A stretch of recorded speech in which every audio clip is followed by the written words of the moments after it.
Ok. Bueno, cuando me digan. Ya, Listo.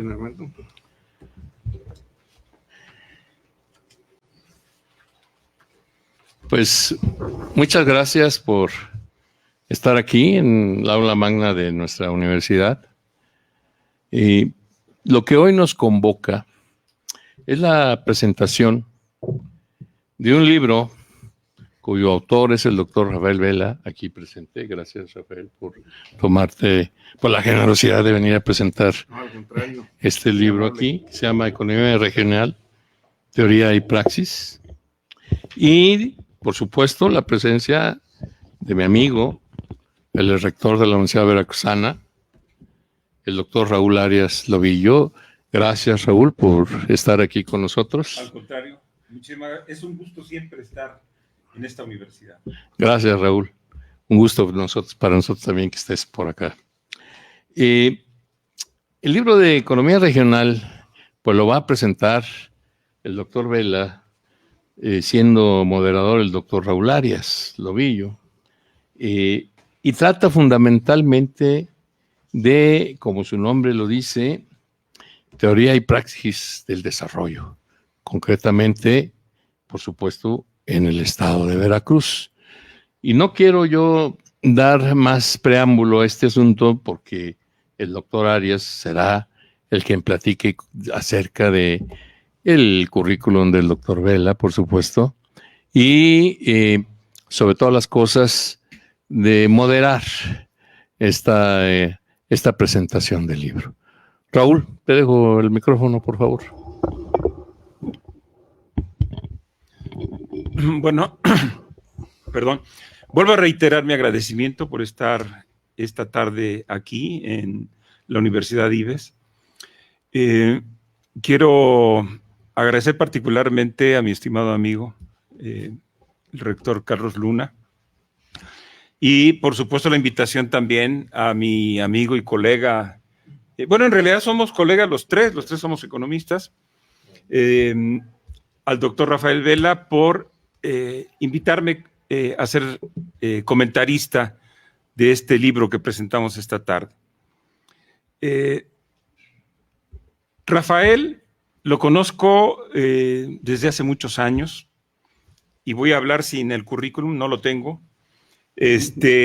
pero conozco su trayectoria académica. Él fue un destacado alumno en la licenciatura de la Facultad de Economía de la Universidad Veracruzana y siendo uno de los mejores estudiantes de su generación, inmediatamente se propuso realizar un posgrado de calidad. Y una de las pruebas de la calidad justamente de sus estudios de posgrado lo tenemos aquí, porque él hizo la maestría en Desarrollo Regional en el Colegio de la Frontera Norte, una de las instituciones más prestigiadas en desarrollo regional, yo diría que no solamente de México, sino de América Latina y de muchas partes del mundo. Ahí adquirió una sólida formación y el convencimiento que hoy tiene sobre la importancia de la economía regional, que es, como lo decía Carlos, el tema que nos reúne este día y que está plasmado en este texto.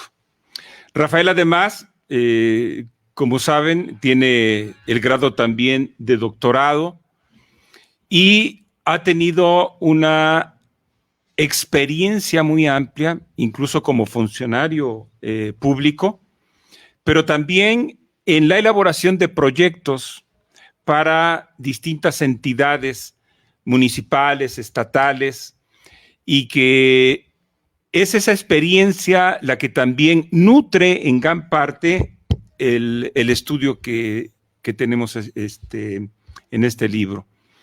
Rafael es de estos casos que ojalá y se repitieran mucho, que no solamente es un acucioso investigador sobre la teoría, sino que también ha tenido la oportunidad de llevar la teoría, como decimos, de bajar la teoría al plano de realidad, que ese paso, insisto, es de manera importantísima, porque es donde se pueden corroborar si efectivamente estas ideas que los economistas tenemos pueden efectivamente materializarse en políticas públicas, en proyectos muy concretos y que tengan un impacto social y económico en un determinado escenario.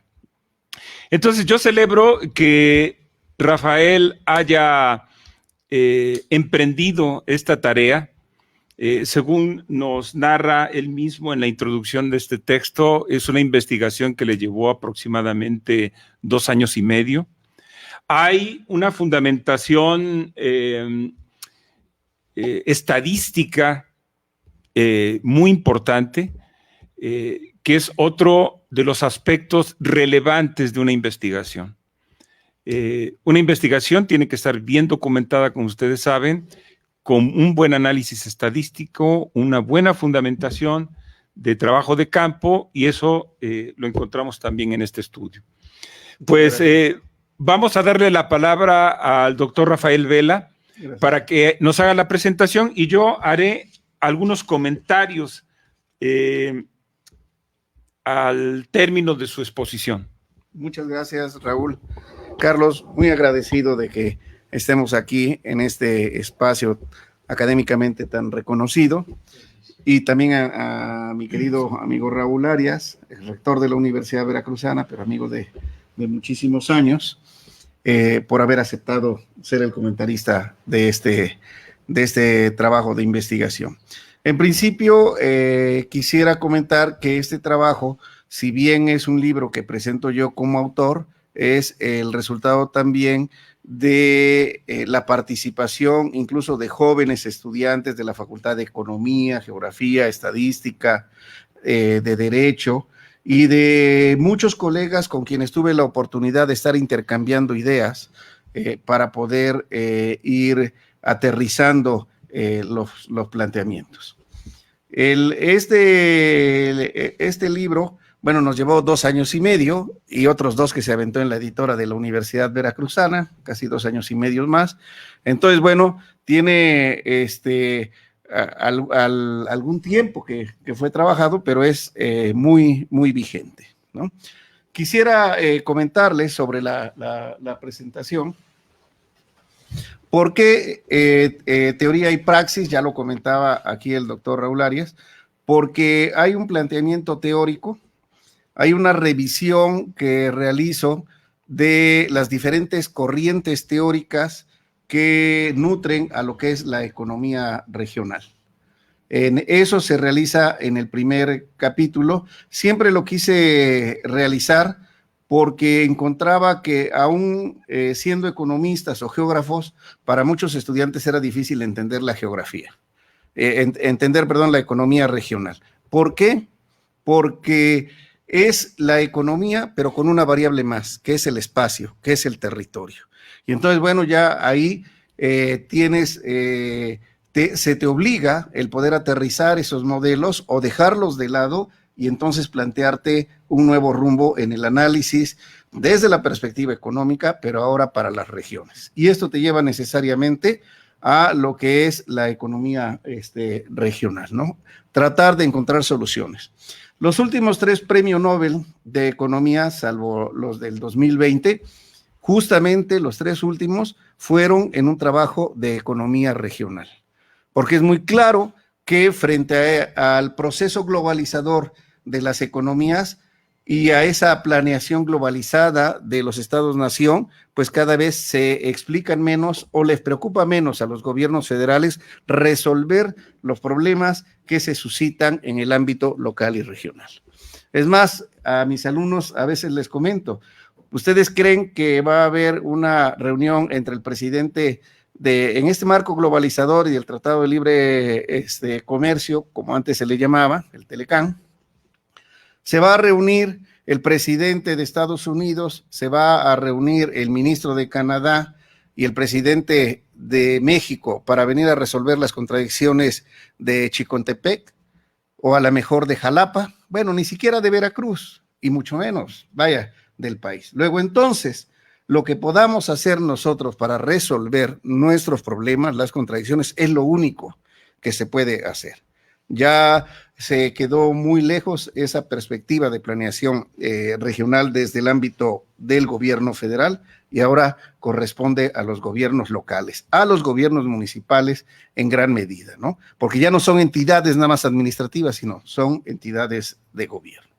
Entonces, bueno, hago una revisión en esa primera parte de las diferentes corrientes teóricas, a lo último, hasta lo que es la nueva geografía económica, incluso planteamientos de Amartya Sen y demás. Posteriormente, en un segundo capítulo, un análisis de orden nacional para conocer cómo se da este proceso de desarrollo y cómo fueron surgiendo la marginación y el rezago de muchas regiones y de muchas entidades y de muchos municipios a nivel nacional.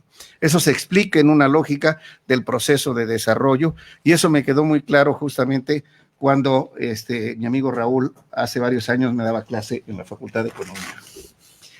Y posteriormente un tercer capítulo donde hago un estudio de lo que es una revisión de lo que ha sido el desarrollo de la economía veracruzana desde la perspectiva sectorial, pero también desde la perspectiva regional, incluso involucrándome en cuestiones de índole política, también analizando el surgimiento desde el PRI y cómo también fue incidiendo estos actores políticos en el desarrollo.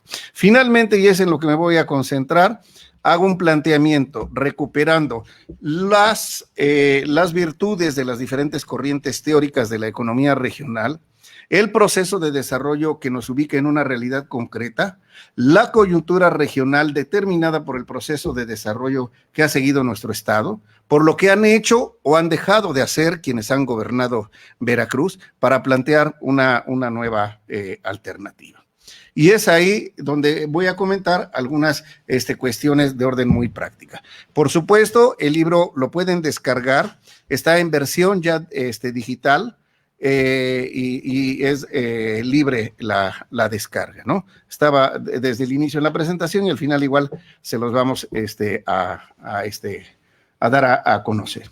Entonces, un primer elemento que tenemos, bueno, tiene que ver con los elementos que vienen condicionando el desarrollo de nuestro estado y partimos de la idea de que hay una desconexión entre lo que se está produciendo en el estado de Veracruz y lo que se está consumiendo. Y lo que llegamos a concluir es de que hace muchísimos años se dejó de tener validez aquel planteamiento de que consume lo que Veracruz produce. Eso resultó muy claro. Hoy en día, solo el 25% de lo que consumen los veracruzanos se produce en Veracruz. El 75% viene de fuera, ¿no? Hay un grave problema. Este modelo que les voy a presentar, entonces, parte de esta situación de una desconexión entre lo que es la oferta y lo que es la demanda. La oferta de productos agropecuarios, porque en gran medida la crisis económica que se está viviendo en Veracruz, en el sector primario, en el sector secundario, en el sector terciario, tiene que ver en particular con el abandono del sector agrícola en Veracruz. Y hay, por otra parte, tenemos un gran potencial de consumo en lo que son las grandes ciudades. Tenemos la ventaja comparativa de ser la única entidad que tiene tantas zonas metropolitanas a nivel nacional. Tenemos 8 zonas metropolitanas, próximamente una 9ª con Tuxpan. Y es muy importante porque son puntos donde se concentra la riqueza.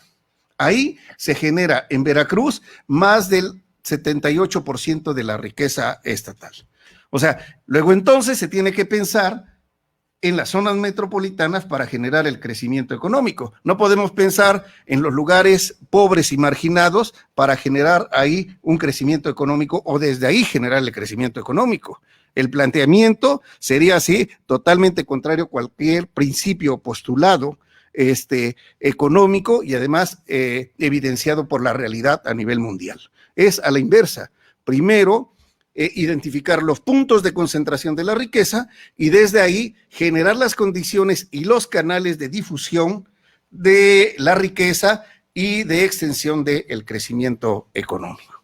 Entonces, este fue el primer elemento que identificamos, publicado incluso en un primer libro financiado por el CONACYT, y que se centró sobre un primer trabajo en la zona metropolitana de Jalapa, y que se llamó Crecimiento Económico de las raíces del campo a las zonas metropolitanas.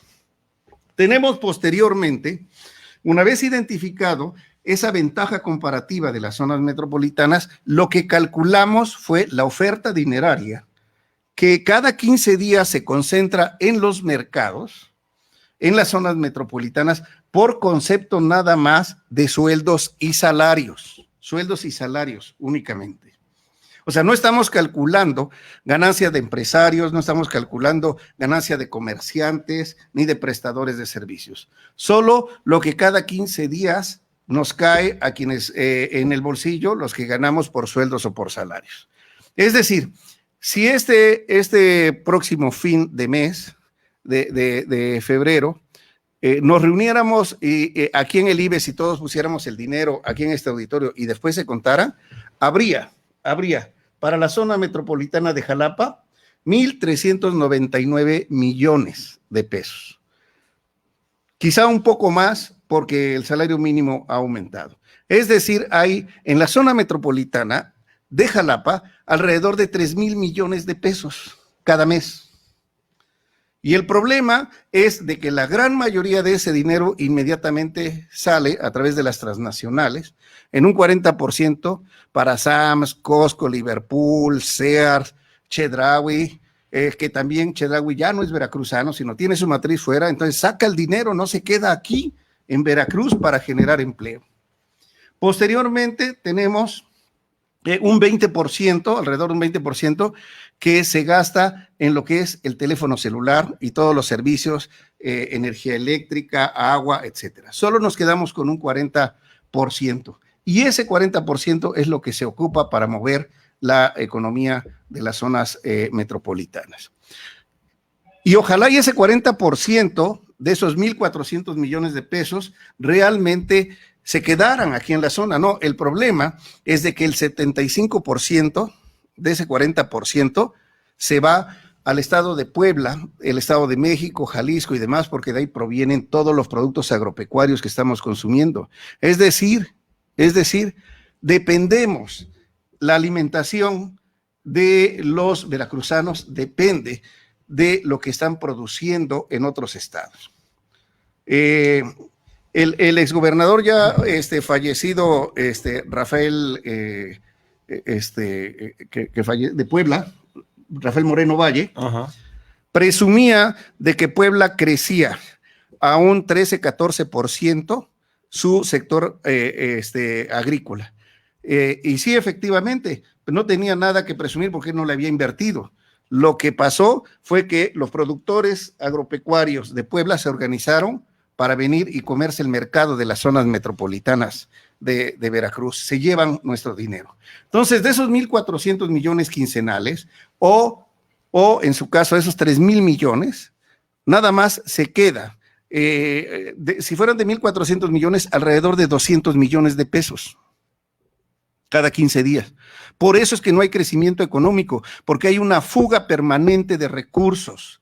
De esos recursos que deberían de pasar, como decían las abuelitas, los abuelitos, ese dinero tiene que pasar de mano en mano para que crezca la economía. Bueno, pues justamente no pasa de mano en mano, sino se va. Y el gobierno no hace nada. Y no se trata aquí de invertir, se trata de organizar y de gestionar las condiciones para que ese dinero, antes de irse, pueda generar ese círculo virtuoso de cerrar los ciclos de los pequeños negocios, de la microempresa y demás, ¿no? Entonces, bueno, a nivel estatal es mucho más grave. Son más de 6,600 millones, son más de 13,000 millones de pesos que cada mes se concentran en Veracruz y que se fugan. Y no se está haciendo nada para resolverlo. Y por eso cada vez hay más pobreza. En lugar de estar dando despensas, deberían poner atención a este dinero que se está yendo. Ponemos atención en los centavitos y se van los millones de pesos. Ese es el grave problema. Y este es el origen de por qué tratar de integrar un capítulo donde se planteara una estrategia. O sea, no se trata de criticar simplemente, se trata de venir y plantear propuestas de solución. ¿Cuál es la solución que estamos proponiendo? Bueno, en principio me organicé con con el doctor Claudio Rafael Castro López, destacado investigador de la universidad en cuestiones de estadística. Nos asesoró para un muy buen diseño de encuestas. La trabajamos con un 96% de confianza, un 4% de error estándar, y aplicamos 8 encuestas en las zonas metropolitanas. Recorrimos 52 municipios. Y aquí hay unas pequeñas cifras nada más para que tengan una idea del trabajo que está detrás de esto. Tan solo, discúlpenme, les voy a dar la espalda. Se realizaron 8 encuestas, se aplicaron 5,265 cuestionarios. Cada cuestionario se levantó información sobre 120 productos y están organizados en 11 grupos. Se aplicó, cada cuestionario llevó 23 minutos en aplicarlo, ya estando el entrevistador frente a la persona, porque fue en vivienda esta encuesta. Tenemos que fueron 2,160 horas de levantamiento tan solo de la información.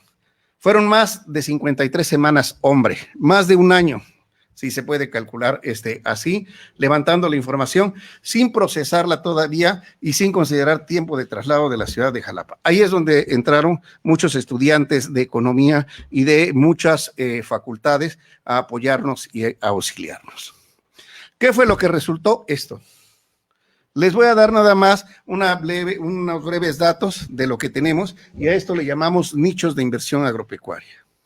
Curiosamente, lo que identificamos fue que para Jalapa, el 75% de los hogares consumen flores.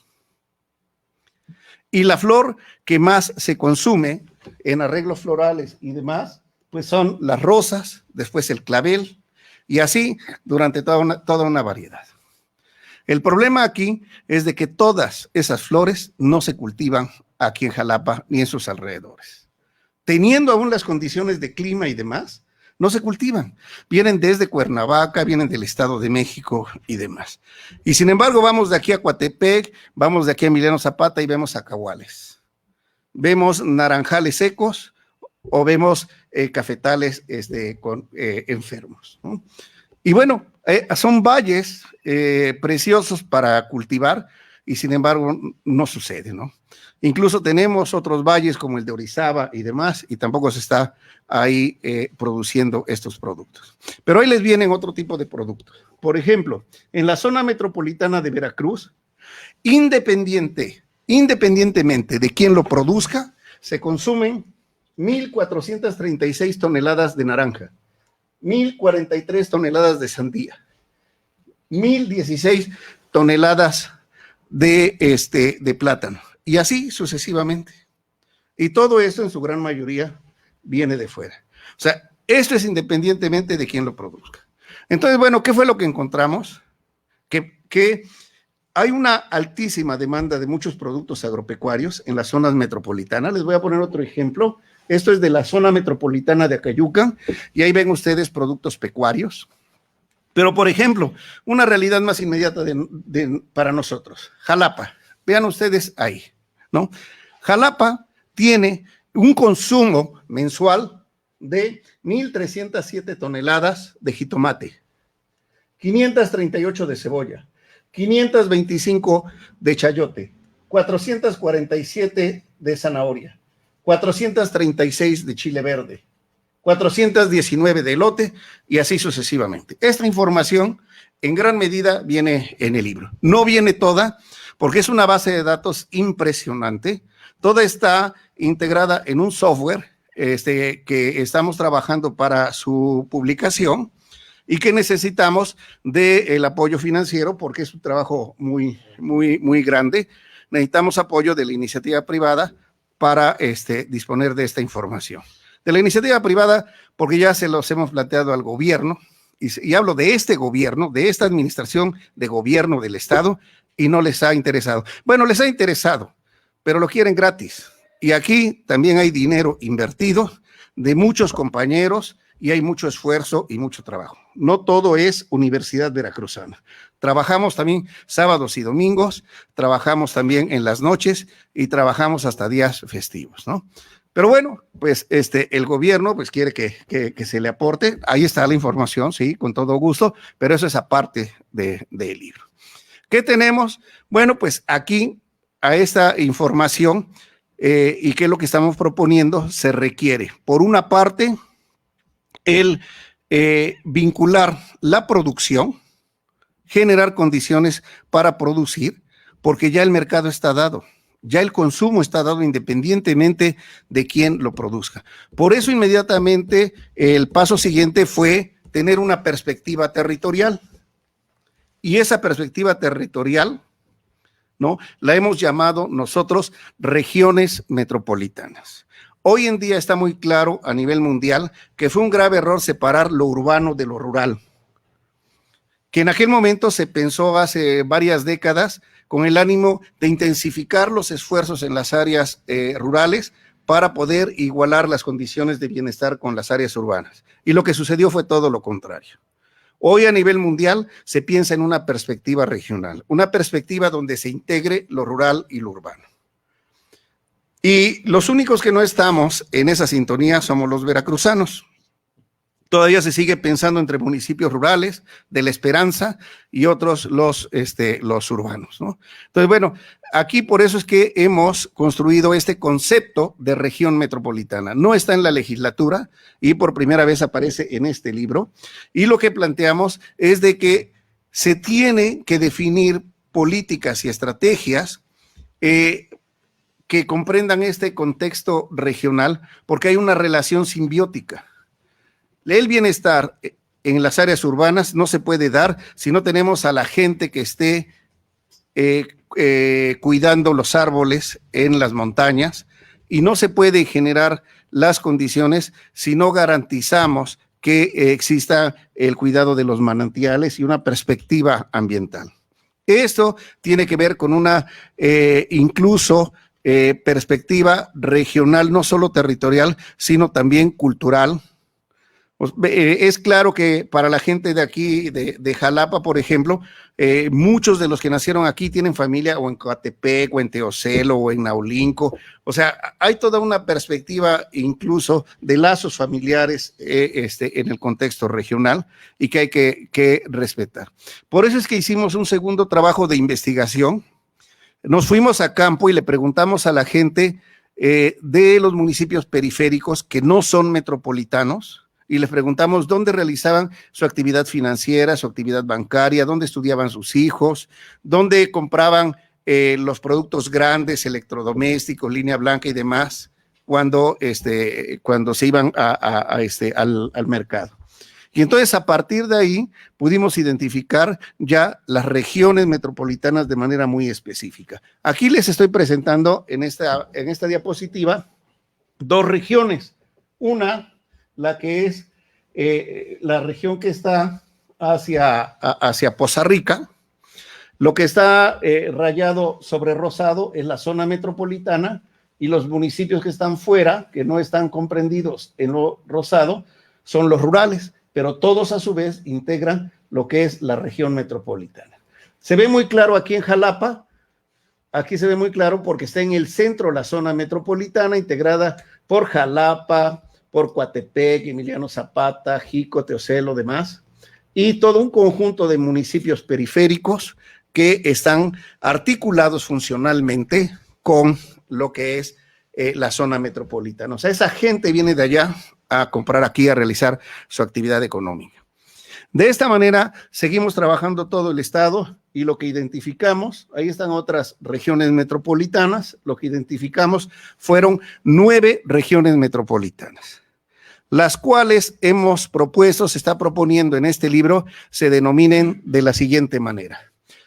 En la zona norte estaría la región huasteca, esperando que el gobernador genere un decreto administrativo para que pueda ser reconocida como zona metropolitana. El estudio está concluido, lo hemos concluido, no lo hemos publicado, pero está listo ahí el estudio y cumple con todas las condiciones para crear la 9ª zona metropolitana.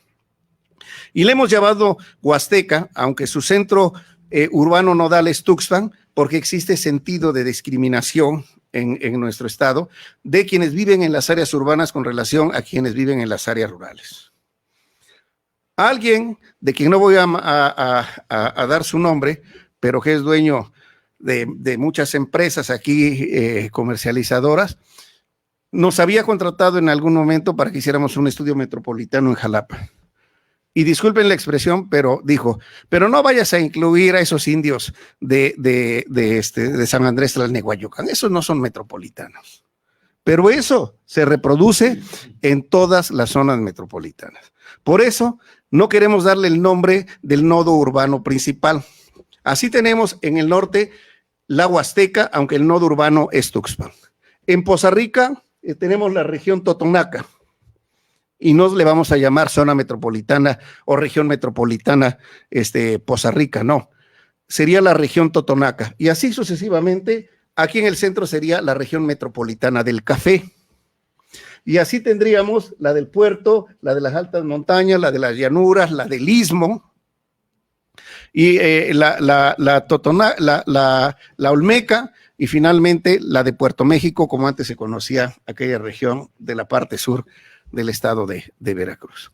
En todas ellas estamos trabajando con destacados investigadores, como aquí el compañero Leonardo, ya haciendo investigaciones sobre cambio climático y demás, para identificar las vocaciones de suelo actual, no solo las que tienen que ver en términos agronómicos, sino también a partir de lo que es el cambio climático y conocer esta situación. Bueno, hemos propuesto y estamos proponiendo en este libro una nueva regionalización para el estado de Veracruz. Si se impulsa esta estrategia de regiones metropolitanas, donde vinculemos, donde activemos la producción en las áreas rurales de lo que ya se consume en las zonas urbanas, en las zonas metropolitanas, de manera inmediata habrá más de 4,5 millones de beneficiados en este primer intento.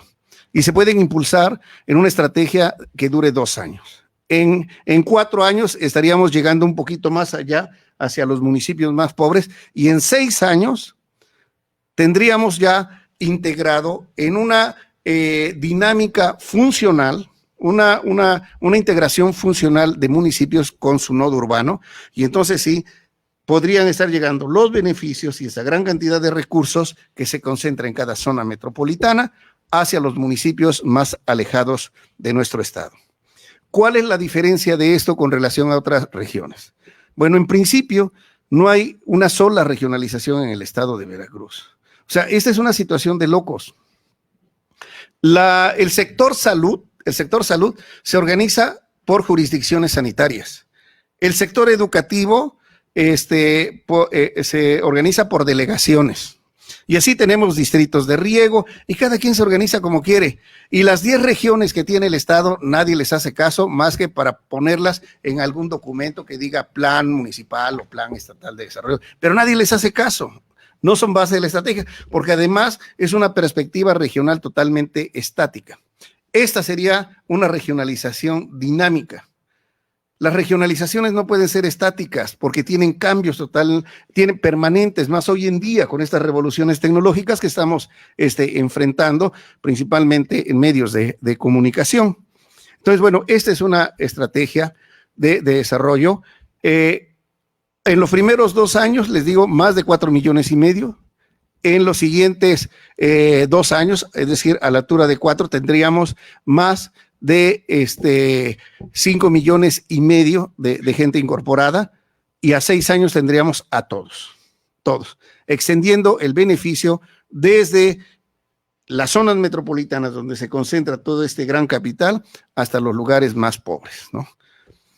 ¿Qué tenemos posteriormente? Bueno, podría seguir planteándoles este tercer capítulo, nada más les estoy hablando perdón, del cuarto capítulo, nada más les estoy hablando de cuestiones muy someras, pero habría que tener una estrategia de nueva organización de productores. No podemos mantener esas estructuras corporativistas, que son las que atan a muchos productores. Pero sobre todo, tiene que invertirle el Estado para poder salir en términos de generar empleo y generar crecimiento económico en el estado de Veracruz. Aquí está el proyecto. Podrían decirme que a lo mejor no está totalmente concluido. Sí, efectivamente, seguimos trabajando sobre eso, pero es un primer avance que estamos presentando y ya con estrategias muy acabadas, que igual lo único que puede ser es generar nuevas ideas. Pero de nada sirve un documento de esta naturaleza si no hay voluntad política para poder implementarlo. De nada sirve que los investigadores nos estemos reuniendo y estemos trabajando a marchas forzadas pensando en cómo resolver este problema de la pandemia, en el cierre de negocios, en la quiebra de las microempresas, si no hay voluntad del gobierno para poder impulsar estas estrategias y no tienen conocimiento si no se acercan a este tipo de trabajos, ¿no? Yo con esto lo dejaría. Ahí tenemos ya el link para la descarga. Insisto, la descarga es gratuita de este libro, ¿no? Muchas gracias. Muy bien. Gracias.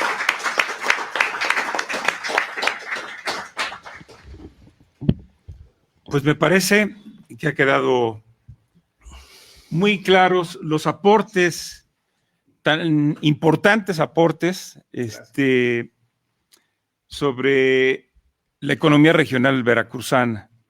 Me parece que el diseño de 9 regiones metropolitanas debería de ser la base para construir un gran plan de desarrollo para Veracruz en los próximos años. Ese debería de ser el punto de partida. Me parece que está ampliamente demostrado que los buenos resultados de gobierno solamente son posibles a partir de que quien gobierna tenga la capacidad, ya sea personal o de conjuntar gente capacitada para garantizar los buenos resultados.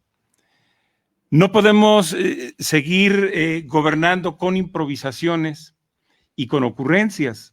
Debe ser sobre la base de un conocimiento, sobre la base de información, y en este sentido celebro que este texto de Economía Regional, Teoría y Praxis haya puesto una propuesta que es sumamente relevante. Hablar de economía regional, como ya lo dijo el doctor Vela, significa incorporar como variable fundamental el territorio, la geografía. Y desde esa perspectiva creo que nos da una herramienta muy importante para aterrizar proyectos de desarrollo en la economía local. Como bien lo decía el doctor Vela, no estemos esperando los acuerdos multinacionales o internacionales que vengan a tener un impacto en las localidades nuestras. Aquí hay que comprender la relación entre globalización y economía local. No podemos nunca aspirar a un desarrollo local sin perder la perspectiva global. Y también no podemos esperar el desarrollo local pensando únicamente en la perspectiva global. ¿Qué es lo que se está discutiendo hoy en el mundo? Las estrategias de desarrollo basadas en el conocimiento. Hoy, lo he repetido en muchas ocasiones, quien tiene el conocimiento tiene la llave del mundo. Y eso está ampliamente demostrado por países, por regiones, etcétera, etcétera. Pero cuando bajamos al desarrollo local decimos, bueno, ¿y ahora qué hacemos? Si lo que tenemos son problemas tan evidentes como los que ha destacado el doctor Vela. Tenemos, insisto, que pensar en la economía local a partir de una planeación estratégica que nos permita abordar poco a poco todos los problemas que tú evidencias estadísticamente en tu libro, sin perder indudablemente insisto, la perspectiva global, porque quieras o no, hay los estudios muy avanzados sobre territorio, que son los llamados territorios inteligentes.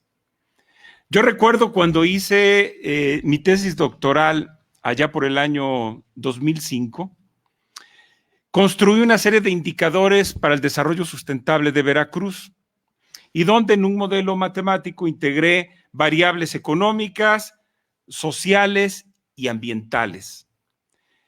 El indicador de desarrollo sustentable era la integración de esas variables, pero lo tuvimos que hacer a mano. En ese momento no había información georreferenciada. Ese fue el esfuerzo y el trabajo, también apoyado por colegas, el doctor Mario Miguel Ojeda, lo recuerdo muy bien, el doctor Claudio Castro, etcétera, que colaboraron muy bien en nuestra investigación. Cito eso porque hoy tendríamos la posibilidad de tener como punto de partida la propuesta de Rafa, pero podríamos integrar además una variable como es las herramientas digitalizadas para mantener la actualización de los indicadores. Pero y por si fuera poco, para darle seguimiento puntual a los avances de cada acción que se pudiese emprender. No deja de llamar la atención cómo tenemos una enorme ventana de oportunidades. Así lo tendríamos que ver.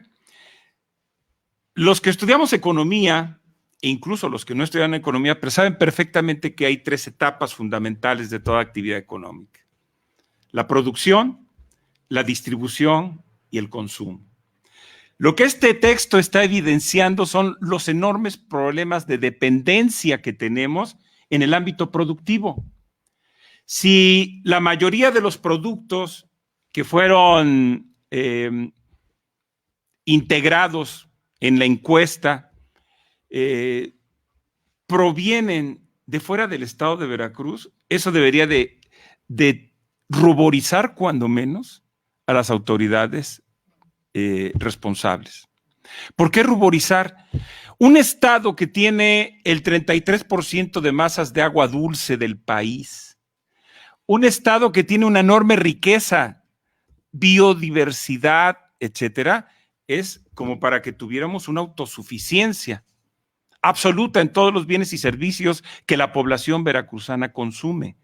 No es posible que el 75% provenga justamente de fuera y que solo el 40% de todos los ingresos que se generen se queden, teniendo por lo tanto una fuga de un 60% de esos ingresos, que como bien lo decía el doctor Vela, si el dinero no fluye de mano en mano, si no hay derrama económica, pues lo único que estamos haciendo es reproducir las condiciones de pobreza y marginación.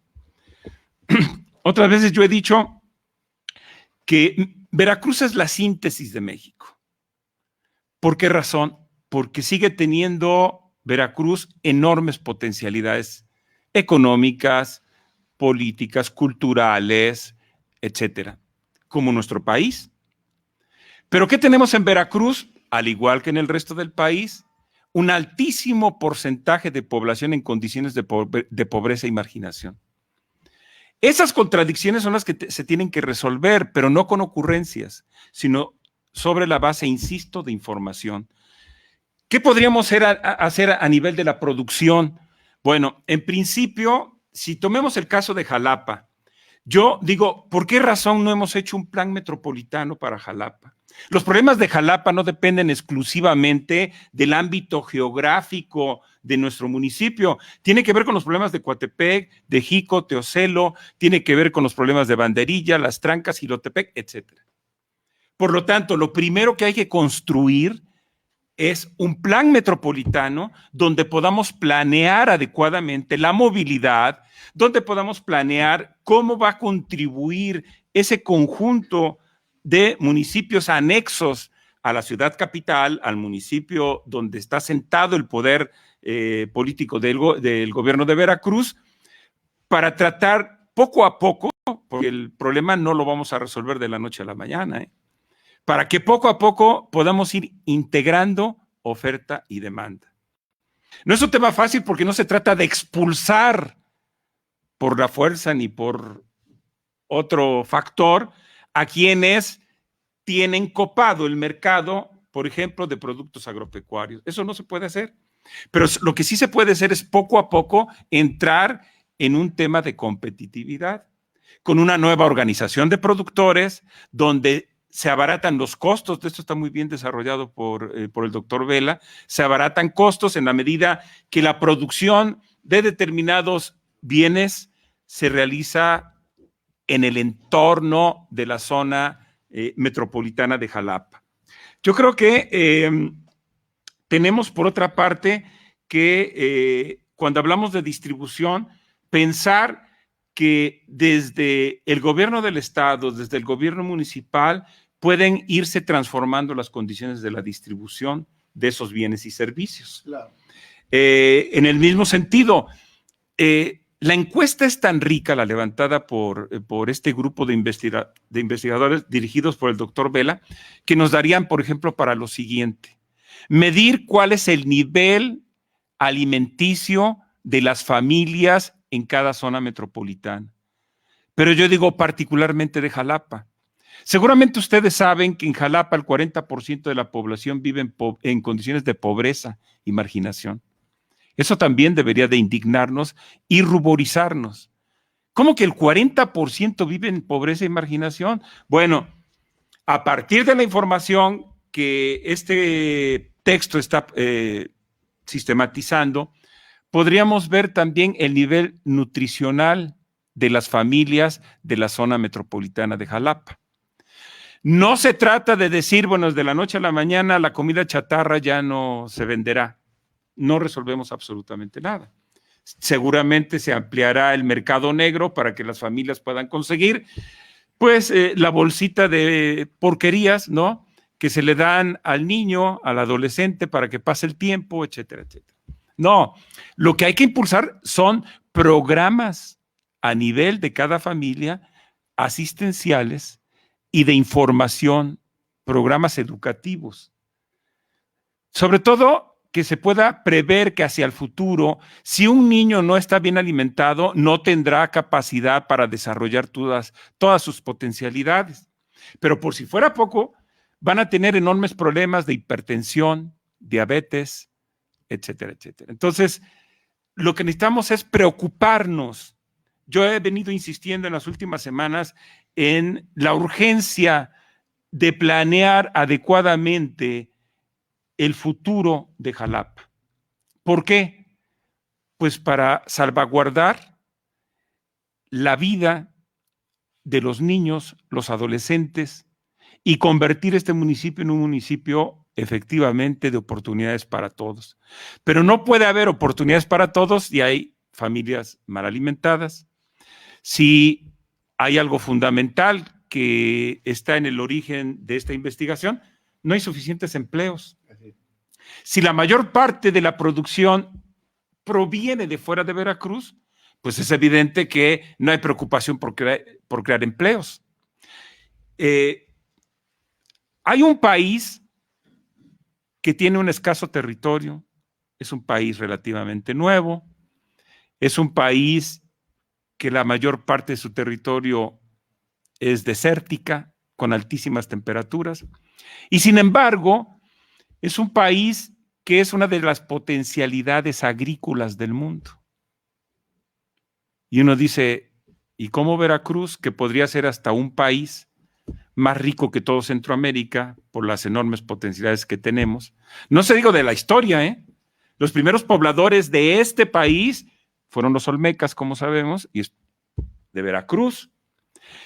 ¿Dónde entró la cultura occidental al continente americano? Por Veracruz, etcétera, etcétera. Bueno, ante esa enorme riqueza, uno tendría que decir, bueno, ¿por qué razón no hay una seria preocupación por cambiar las condiciones?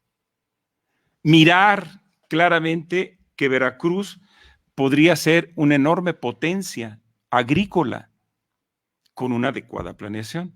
Ese país es Israel. ¿Cuál es la diferencia? Pues la gente capacitada, la tecnología avanzada, aplicada precisamente en la producción de productos agrícolas. Pero no solamente son una gran potencia en producción agrícola, en muchas otras. Son expertos en las famosas empresas que proyectan decididamente las nuevas tecnologías, compitiendo incluso con Estados Unidos o con Europa, etcétera. Pero no venimos a hablar de Israel, sino de Veracruz, y particularmente, yo insisto, hablar de Jalapa, porque es el municipio donde se asienta la ciudad capital. Puede ser un laboratorio. Exactamente. Algo que subraya el doctor Vela es el tema de la sustentabilidad. No podemos seguir creciendo de manera anárquica, sino bajo los principios de los objetivos del desarrollo sustentable, que como ustedes saben son 17. México tiene que ofrecer, más tarde que temprano, más temprano que tarde, sus resultados para el 2030 de cómo avanzamos en esos 17 objetivos. Me parece que la tarea no la estamos cumpliendo. Bueno, ¿cómo puede apoyar una planeación estratégica local para esos objetivos? Pues precisamente a partir de una adecuada planeación, utilización de herramientas digitalizadas, con personal capacitado, y entonces sí, vamos a darle seguimiento a cada uno de los objetivos. ¿Cómo reducir la pobreza? ¿Cómo mejorar la calidad educativa? ¿Cómo elevar un empleo digno y bien pagado? Etcétera, etcétera. Creo que todo eso, como bien lo decía el doctor Vela, solo se hace con voluntad política. Si hay voluntad política, se pueden hacer muchas cosas. Hace un momento platicaba también con el doctor Carlos Luna sobre el enorme potencial que tenemos para impulsar proyectos agropecuarios que van en la dirección de lo que sugiere el doctor Vela. Si tenemos voluntad política para hacerlo, se puede hacer. Yo recuerdo que siendo rector de la Universidad Veracruzana, impulsamos un proyecto que se llamaba diversificación de productos agrícolas. ¿Qué problema teníamos? Se nos acercaron productores de café de la región norte y dijeron, ayúdennos, que nos ayude la Universidad Veracruzana. Aquí está el conocimiento. Ya ni siquiera es negocio levantar la cosecha del café. El precio está derrumbado y no tenemos ni siquiera posibilidades de comer. Hicimos el estudio con los especialistas y lo que propusimos fue lo siguiente: que de manera progresiva se pudiera cambiar los cultivos de café por otros altamente rentables. Maderas, producción de pimienta gorda, hoja de guayabo. Solo cito 3 casos, pero había otros más. Hoja de guayabo se vendía a un laboratorio muy bien pagado. La pimienta es un producto fuertemente demandado y no se diga los maderables. El tema no es tan fácil. Hay que convertir a los productores, que eran en su mayoría y siguen siendo ejidatarios, en verdaderos empresarios. ¿Cómo los capacitamos? Con el personal de la Universidad Veracruzana. Los convertimos en empresarios, en gestores de sus propios proyectos, en gestores de su negociación con las empresas para vender, comprar insumos, tener proveedores y todo con altos niveles de calidad. Llegó a considerar la ONU como uno de los proyectos mundiales más atractivos para terminar con la pobreza. Había voluntad política en ese tiempo, porque conseguimos recursos del gobierno del Estado. La universidad no es una agencia del desarrollo. La universidad contribuye con conocimiento, nada más. Y después, evidentemente, solicitamos apoyo a fundaciones, apoyos a empresarios, etcétera. Cuando se quiere terminar con la pobreza, se quiere transformar las condiciones, la voluntad política es fundamental. Bien. En los últimos años, de todas las zonas metropolitanas que se mencionan, la que más creció fue Jalapa. Por ahí está el dato sorprendente que tan solo, me parece, en un quinquenio, crece 9.5%. Solo Poza Rica se le acerca un poco, pero no tampoco, con un 6.1%. Uno dice, ese gran desequilibrio poblacional también se puede planear de manera estratégica. Yo lamento muchísimo que en Jalapa no hayamos construido ese plan metropolitano, que hayamos dejado crecer la total cantidad de colonias populares que tenemos hoy, que son más de 500, y con condiciones verdaderamente muy difíciles de vida. ¿Cómo no puede haber violencia, inseguridad, si no hay un crecimiento armónico y planeado? Supónganse ustedes que el municipio solamente tuviera este tamaño y los servicios públicos que tendríamos que atender serían los de todo este margen que rodea. Se puede hacer si está planeado. Pero si dejamos crecer y de pronto el municipio de Jalapa se duplicó y creció así en colonias populares, ya no solo no podemos satisfacer estos, sino la totalidad. Y no solo no pudimos satisfacer las condiciones, sino que además aumentan las condiciones de pobreza y marginación. Entonces, yo creo que este texto, mis felicitaciones, una herramienta fundamental para el futuro desarrollo de Veracruz. Creo que hay muchas cosas todavía con las que se pueden hablar, pero el tiempo se nos ha terminado. Creo que los futuros planes de cualquier desarrollo local, estatal, nacional, se construyen con alianzas importantes. Las alianzas pueden darnos la clave justamente para una transformación de la correlación de fuerzas, para transformar de manera progresiva y paulatina cada una de las etapas de las que estamos hablando. Cambiar la producción, incidir en la distribución y transformar las condiciones de consumo. ¿Quién no recuerda de nuestras generaciones la niñez tan feliz que teníamos, la alimentación tan sana que teníamos y que indudablemente hoy necesitamos recuperar? La gente no es que nazca alimentándose mal, lo que pasa es que en su proceso de desarrollo se le va alimentando muy mal. Pero yo creo que una propuesta para Jalapa debe ser una propuesta de transformaciones, con una visión de futuro, una propuesta educativa, cultural, que conecte al mundo con Jalapa.